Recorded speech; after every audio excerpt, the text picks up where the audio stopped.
Corruption dans le transport routier, c'est une problématique qui est complexe, qui commence au niveau déjà de l'entreprise, des autorisations qu'elle peut avoir pour organiser le transport routier. Ensuite, de la sélection des chauffeurs, comment est-ce qu'on valide leur permis de conduire. Bien évidemment, on peut parler également, si on parle de transport, de marchandises, de l'état du camion et aussi des limites de poids. Est-ce qu'elles sont respectées ou pas? Les limites de chargement, c'est rarement le cas. Dans le cas des transports des personnes, est-ce que le permis de conduire est adapté au transport d'autant de personnes? C'est également rarement le cas. Là aussi, l'état du véhicule peut être un des points sur lesquels la corruption peut s'exercer pour éviter des contrôles techniques négatifs.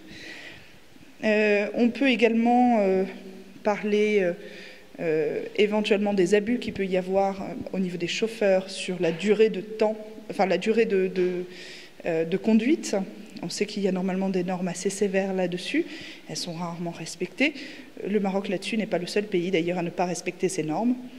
Néanmoins, on peut constater assez régulièrement des petits arrangements, on va dire, avec les plannings horaires des chauffeurs.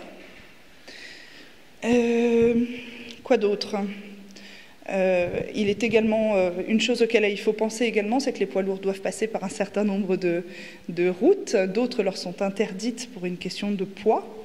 Dans la mesure où les poids maximum de chargement des camions ne sont pas nécessairement respectés, du coup, les itinéraires choisis par les camions pour faire leur transport ne correspondent pas nécessairement aux normes de sécurité des routes, mais plutôt à la norme théorique de chargement. Là aussi, ça peut provoquer de gros problèmes. Néanmoins, le problème principal, à mon sens, c'est la fatigue des chauffeurs et le manque de responsabilisation, peut-être pénale, des entreprises de transport en cas d'accident.